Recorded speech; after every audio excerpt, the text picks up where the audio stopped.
My name is Roberta Hill. I'm Mohawk from Six Nations Grand River Territory. From 1957 to 1961, I was at the Mohawk Institute.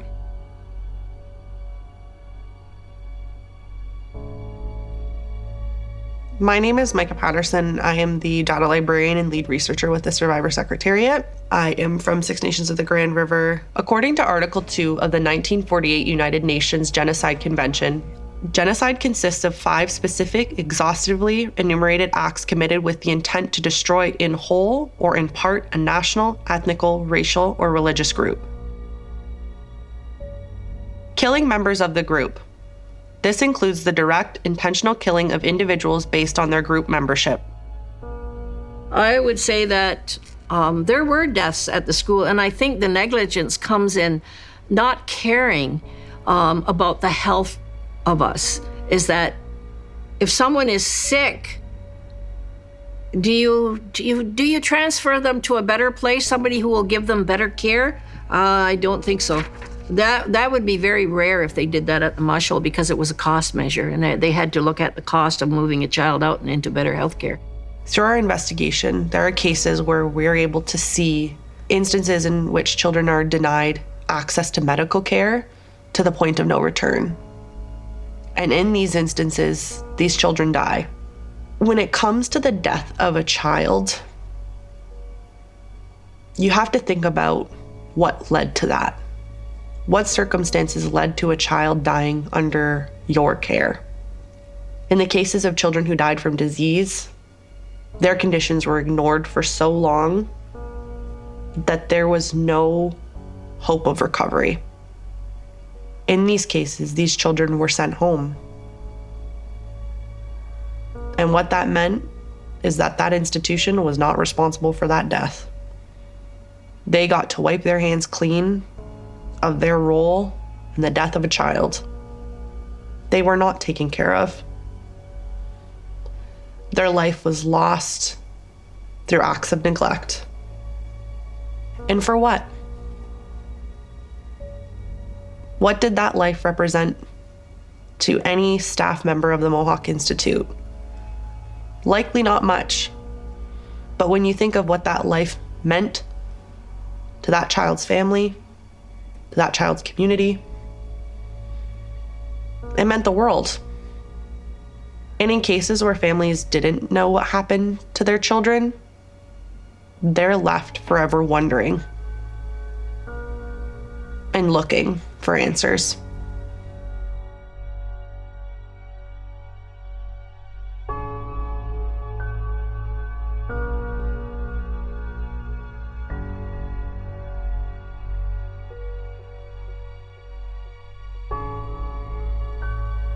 Causing serious bodily or mental harm to members of the group. This includes torture, rape, sexual violence, or other injuries that cause permanent or severe harm to individuals. Out of all those children, I thought I was the only one that was harmed, that was sexually assaulted, that was physically abused. That's, in my little mind, that's what I had to deal with. I don't recall anyone else coming to me and helping me, like emotionally supporting, that kind of stuff. There was none of that there. So as a child, I had to deal with all of those things by myself. And I found a way, but it was more that internal mechanism, which I think we all have if you have the ability to use it, is that you got to find a way to stop the pain.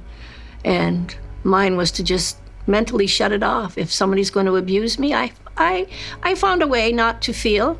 You really dull your emotions, like dead, dull, so that they can't hurt you anymore. At first, it's really, really hard to deal with, but when you keep getting abused, then you have to find something else, because I couldn't strike out at anybody. I wouldn't know what to do other than looking after me. So by the time I went in there at 6 years old, I was learning how to fend for myself because I didn't see too many. Other than the older girls were good, but they couldn't help me with the assaults that were happening because I really didn't tell them. I thought it was just me.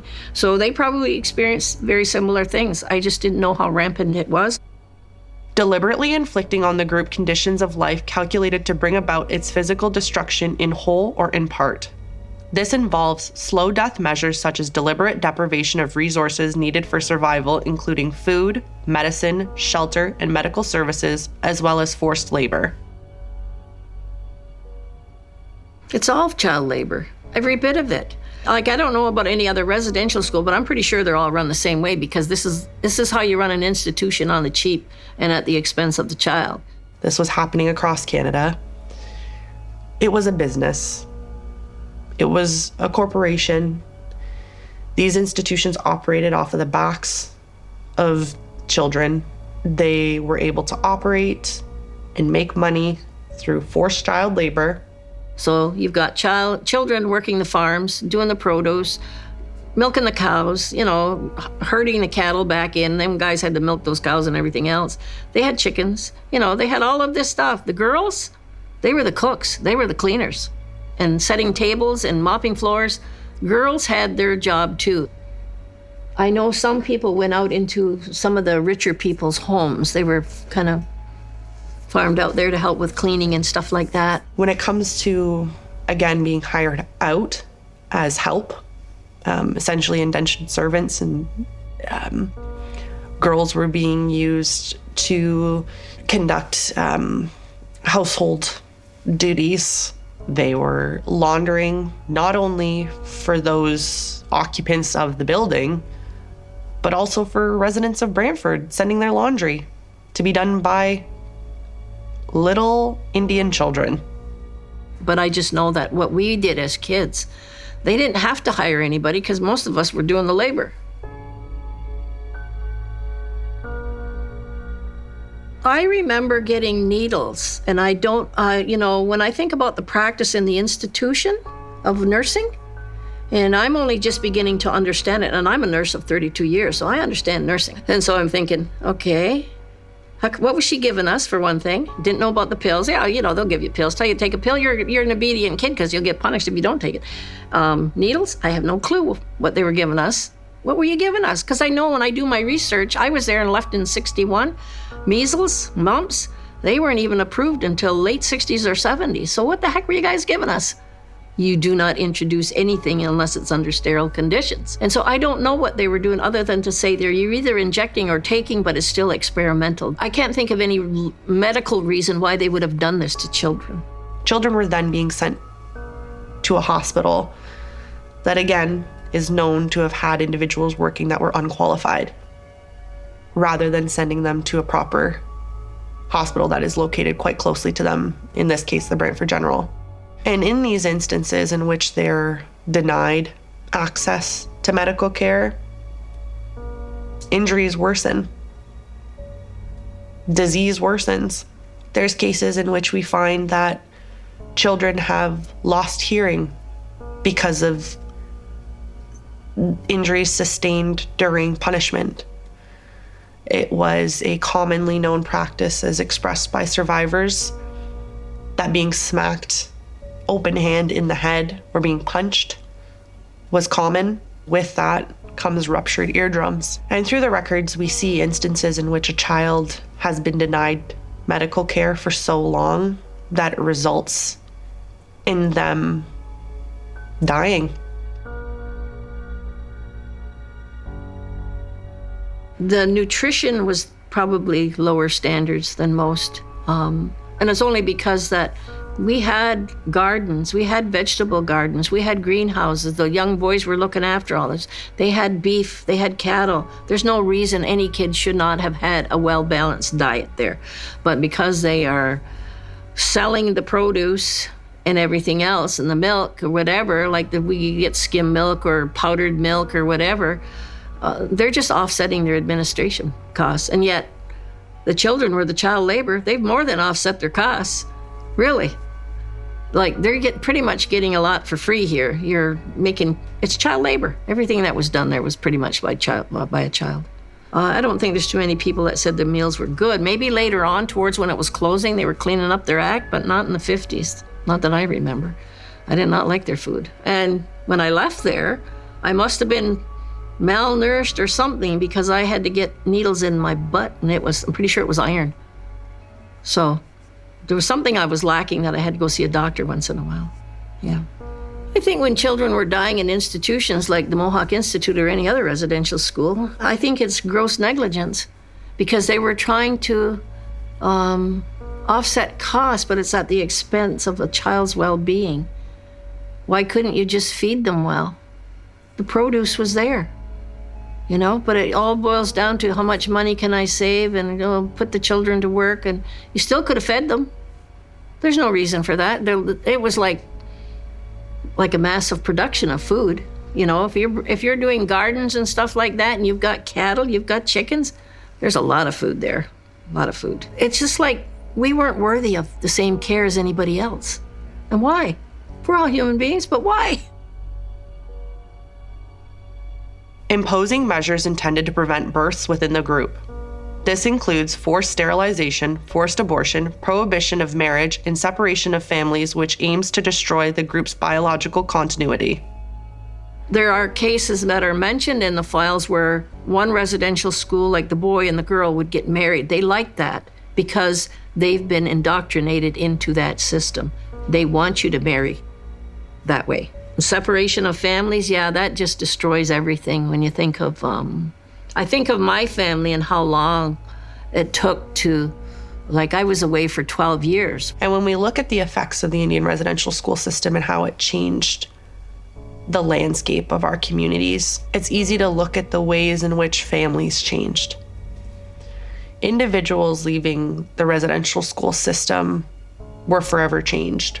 They had no idea who they were as people anymore. And what was beaten into them and what they were reminded of every day is that who they were as a person, as a collective, was wrong. That starts to seep in. And those children then leave. They choose to have a life outside of the community, isolated, erasing that part of themselves. Maybe for protection, maybe for peace of mind, because that was forced onto them. The belief that they were not the same as everyone else, the belief that they did not have a right to a happy life, to a life within their culture, to a life within their tradition. And so that impacted the generations following. And the identity of every generation that followed was stolen from them. Forcibly transferring children of the group to another group. This involves the forced removal of children from their community to destroy the cultural and biological identity of the group. You'll see the abusive nature of these people and controlling and bringing kids in that, there was no good intent. Like if you're an orphan, they said we were orphans, even though I had a mother still. Why would you want to hurt somebody that's so destitute and alone? Why would you not want to help them? And given the circumstances and the way the institute was run, I see a huge failure on all sides. But I think once you start to isolate children, like if you're taking them year round or even in a school year, a lot of us, 40 or 50 of us, never went home at all for the years that we were there. That's pretty devastating, and you're easy targets when you got nobody to stand up for you. And I think that's what was happening in those years. It just got worse and worse because they were getting away with more. It looked like it was a wonderful place. We're taking all these destitute, poor children. We're looking after them. We're feeding them. We're educating them. We're doing our best to help them. No, that wasn't the goal. That really wasn't the goal. It's about assimilation, changing your identity, converting you into Christianity, changing your identity so that you will not fall back in or go back to where you were. You're going to conform to their belief system. You will no longer think or be that indigenous, like say the Mohawk person that you are, because that's what it was. Try to erase your identity. We're going to change you into somebody else, these good Christian little kids. When it comes to the removal of children, the intention was that they would never return home. The largest blow to our people. And by that, they targeted our most vulnerable and arguably our most important demographic, which is children. Our children are the ones that carry our traditions forward. They are the ones that ensure the continuation of our people. And the attack on children means that they were going to control any lands, any resources in the area, because affecting who you are as a person begins with cutting off that next generation. When it comes to the forcible removal of children from their home and their community, that changes the entire social fabric of that nation, of that people, the same child that left. They are forever changed. They return home into their community, essentially a stranger. And by removing them from their families, their culture, their communities, it forever impacts everyone involved. Not just the parent, not just the child, but the community in itself. That's a loss of culture, that's a loss of language, that's a loss of traditions, and that impacts every generation that follows. So when you look at our families, not only on Six Nations, but when we look at the 60 impacted communities across Canada, most times you can really define the ways in which your family had been altered. You can look at your ancestors or your grandma, your grandpa, your parents, and know that at that point, there was some level of loss of connection to culture.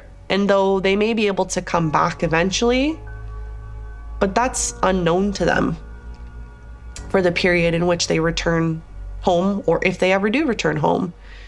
When children are taken away from their families, that's a pretty devastating step. They knew it. They knew what they were doing, the government, Indian Affairs. They did know this, and even the New England Company. This was what they had to do in order to gain control. You take the children away. What have you got left? What has the families got left? They have no children to raise. They, if you wanted to pass on your belief system, your tradition, your ceremonies, your culture, you no longer can. They've got them over here, and they're going to do what they have to do, and you're going to be left devastated as parents and grandparents, because when you come home, basically you're a stranger. They don't know you. And sometimes, I would say a lot of times, coming out of those residential schools, you didn't feel like you belonged anywhere. And that's why a lot of people left. You'd go to the States, go wherever. It destroyed those family connections and what we should have been allowed to learn and pass on to the future generations. That's really what their intent was, wipe that out. Because you're going to be like us, basically. They knew what they were doing. It's not like it was a mystery. They knew exactly what they were doing. And I have to think of, okay, you did this, but who allows you to do this? It didn't happen alone. And taking us away from our community, it was just such a tragic time. Our role and our goal is to find those answers for families. And though their parents likely are no longer with us, to get answers to families and communities will forever drive us, because their lives deserve respect, acknowledgement, and dignity. Something these children have been denied of forever. And for us, that stops here. And that's our commitment to this work. For our organization, this isn't just a job. This isn't just something that we do haphazardly. This is something that is very intense to us. It's in our blood. We care because we see ourselves within that. We see ourselves represented because our families have been impacted. Our communities have been forever changed.